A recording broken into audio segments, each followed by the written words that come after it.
Perangkat baru ini akan menggunakan Snapdragon X Plus, jadi bukan yang Elite. Apple Vision Pro dikabarkan mulai dilupakan. Sedangkan perusahaan besutan si Mark Zuckerberg ini, ya kalian pasti tahu ya, itu yang dikabarkan setengah alien atau turunan reptil sebagai penguasa Meta dan mungkin akan jadi penguasa bumi, akan dinamakan sebagai Horizon OS.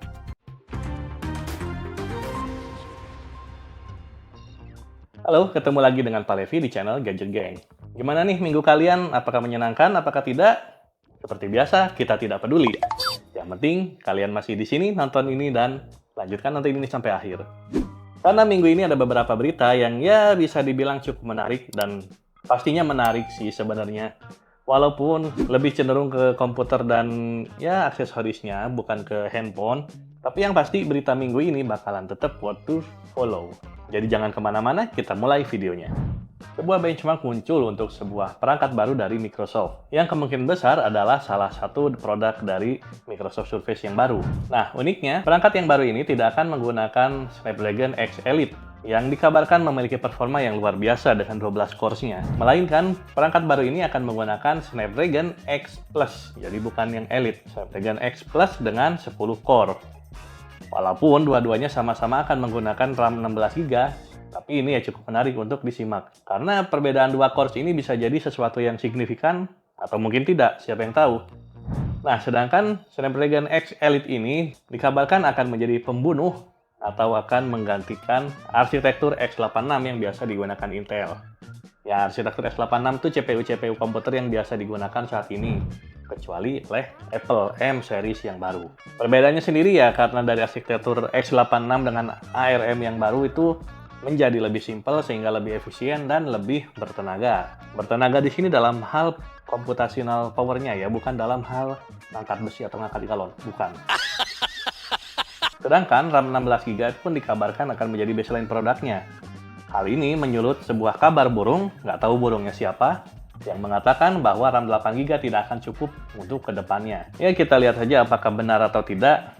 Tapi menurut kalian RAM 8GB itu cukup atau enggak sih untuk penggunaan modern saat ini? Ya, mungkin untuk sedikit hiburan dan kerjaan kantor masih cukup atau enggak? Coba komen di kolom komentar ya. Dan hal lainnya yang menarik dari perangkat ini adalah penggunaan arsitektur ARM pada chipsetnya. Karena ya selain Apple, sepertinya belum ada maker atau produsen laptop lain yang menggunakan arsitektur RAM pada chipnya. Karena ya kayaknya nggak bagus-bagus amat. Tapi awal doang. Mungkin yang ini nggak akan jelek loh. Bukan jelek, mungkin nggak akan kurang bagus. Mungkin. Karena ya Apple udah membuktikan bahwa ARM tuh punya potensi sendiri. Bahkan HP juga semuanya pakai arsitektur ARM dan ya apa sih yang nggak bisa dilakukan sama HP sekarang? Microsoft sendiri kabarnya akan all in pada arsitektur ARM yang akan digunakan pada beberapa seri Microsoft Surface pada beberapa tahun ke depan, kabarnya. Dan Lenovo sendiri akan menggunakan ARM untuk sebuah laptop super slim dari seri Yoga yang akan diluncurkan pada tahun ini, kabarnya. Sebenarnya gimana? Kita tunggu aja. Kalau misalnya ada, boleh dicoba atau mungkin tidak. Meta mengumumkan sebuah OS baru untuk headset Quest-nya. Sebenarnya bukan headset, tapi VR Quest-nya yang ya ditujukan untuk para developer third party. Hal ini sebagai sindiran kepada Apple Vision Pro yang ya bisa dibilang sangat alot untuk para developer untuk mengembangkan aplikasi khusus untuk perangkat VR tersebut. Ini sebenarnya mau disebut VR atau headset atau metaverse atau apa sih? Nggak tahu juga. Sedangkan perusahaan besutan si Mark Zuckerberg ini, ya kalian pasti tahu ya, itu yang dikabarkan setengah alien atau turunan reptil sebagai penguasa Meta dan mungkin akan jadi penguasa bumi, akan dinamakan sebagai Horizon OS.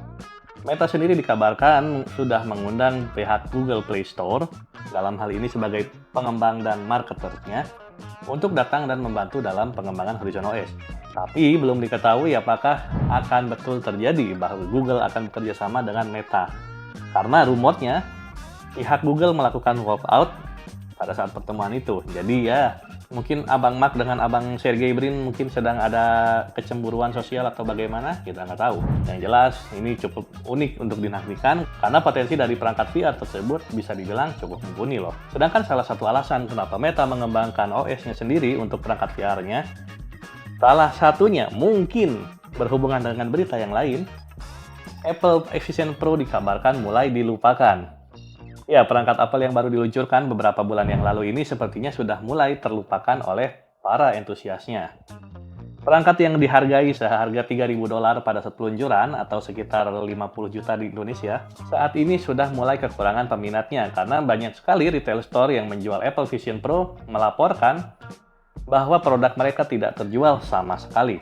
Apple pun melakukan sebuah pembelokan atau bisa dibilang perubahan dalam strategi marketingnya mereka, yaitu Apple Vision Pro lebih ditujukan pada pemilik bisnis atau pengembang atau developer, software developer atau developer apalah lain-lain yang berskala besar. Jadi lebih ditujukan kepada para profesional, bukan untuk para pengguna harian seperti orang awam seperti kita. Karena mungkin ya walaupun awalnya cukup nge-hype, Apple Vision Pro ternyata tidak terlalu nyaman untuk digunakan.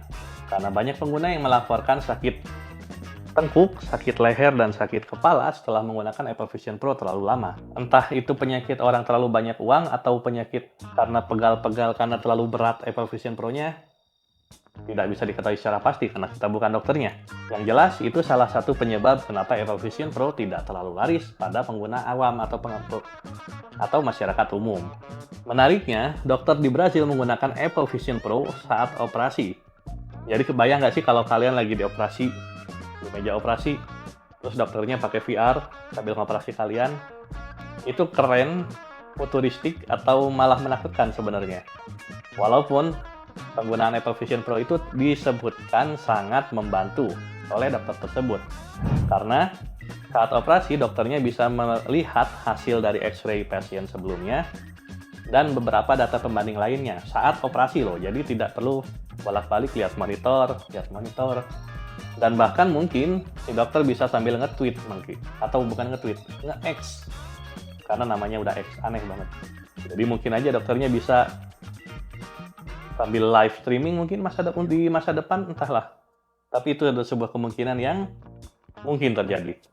Berita lainnya, Intel dikabarkan belum melakukan langkah apapun terhadap laporan ketidakstabilan pada CPU generasi ke-13 dan ke-14 dari mereka. Sehingga beberapa developer third parties seperti Falcon Northwest mengeluarkan sebuah panduan untuk memodifikasi BIOS dan motherboard yang menggunakan CPU-CPU tersebut. Sedangkan Asus akan mengeluarkan update untuk motherboard terbarunya yang menggunakan Intel generasi ke-13 dan 14 untuk mengatasi atau setidaknya sedikit mengurangi masalah ketidakstabilan pada CPU generasi-generasi ini. Ya walaupun kalau dilihat dari sudut pandang CPU-nya bisa aja sih, mungkin CPU-nya langsung insecure karena dia lahir di dunia yang penuh dengan overclocking dan yang lain. EK Cooling, salah satu perusahaan yang biasanya jadi panutan dalam masalah pendinginan komputer dan sistemnya, dikabarkan mengalami kebangkrutan. Gamer Nexus melaporkan bahwa EK Cooling sudah tidak membayar supplier dan pegawainya selama 4 bulan terakhir. Nah loh, 4 bulan ya dibilang lama juga lumayan, apalagi kalau buat kita yang gajinya nungguin dari gajian ke gajian, terus gajinya telat kan mampus. Rumor ini diperkuat dengan adanya surat menyurat antara EK Cooling dengan para karyawannya. Dan rumornya juga terjadi sebuah konflik internal ala-ala TV gambar ikan terbang yang dikabarkan terjadi antara cabang Amerikanya dengan pusatnya di Slovenia. Entah ada hubungannya pergulutan antara burger Amerika dengan makanan Slovenia, entah, kita nggak tahu. Yang jelas, 4 bulan tidak dibayar sepertinya terdengar menyebalkan. Rumornya lagi, permasalahan ini diakibatkan oleh manajemen yang buruk dari kedua belah pihak yang sebenarnya harusnya adalah satu pihak. Dan yang jelas, beberapa retailer dan toko sudah menahan stoknya EK Cooler selama beberapa bulan ini. Karena ya mereka belum dibayar. Karena kalau kita tahu di belakangnya bisnis jual beli elektronik itu siapa yang bayar dan siapa yang dibayar tuh agak sulit untuk dijelaskan. Nah, berita terakhir minggu ini adalah perkembangan dari kasus antara Casetify dengan Dbrand. Casetify sendiri dilaporkan sudah melakukan sebuah plagiasi secara masif dari produk-produk Dbrand. Dbrand adalah sebuah produsen dari case dan skin HP yang salah satunya pendirinya adalah Abang Jerry Rig Everything yang botak shiny glowing shimmering splendid itu. Kasus ini terungkap setelah pihak Dbrand melakukan penyidikan terhadap produk-produk dari Casetify yang ternyata memang ditemukan Easter egg atau guyonan-guyonan orang dalam dari Dbrand yang tercetak jelas di produk Casetify. Bisa jadi Produk-produk Casetify adalah hasil scan dari D-Brand yang digunakan oleh Casetify tanpa seizin D-Brand. Kasus ini sudah naik di pengadilan di Amerika Serikat, dan ya kita tunggu aja perkembangannya gimana. Kalau penasaran bisa langsung lihat di channel empunya, jadi Rig Everything. Yang jelas buat kalian para pekerja kreatif dan orang-orang yang hidup di dunia kreatif, jangan mencomot karya orang lain, terlebih tanpa izin. Panjang urusannya. Nggak percaya? Buktinya, tuntutan dari case ini adalah 1 miliar dolar Amerika. Bayangin, berapa duit tuh? Walaupun sekarang belum ditentukan siapa yang salah dan siapa yang menang, ya ngebayangin 1 miliar dolar kayaknya kita udah pusing duluan, ya nggak sih? Apalagi kalau kalian sering main judi 1 miliar dolar, waduh. Oke, sekian berita minggu ini. Ada yang menarik untuk kalian atau biasa-biasa aja? Ya, coba komen di kolom komentar. Kita akan kembali minggu depan dengan berita-berita yang mungkin lebih menyentil atau mungkin lebih membuat kita khawatir. Entahlah, karena kita hidup di dunia yang sangat... Yang jelas, stay safe, stay healthy. Saya Pak Levi dari Gadget Gang. I'll see you next time. Bye-bye.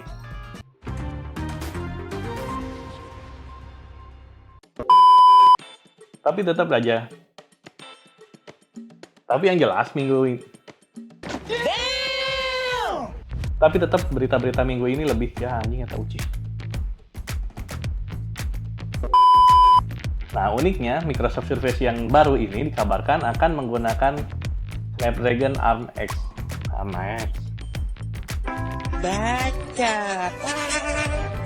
Dan hal lainnya yang menarik dari mengeluarkan sebuah update untuk motherboard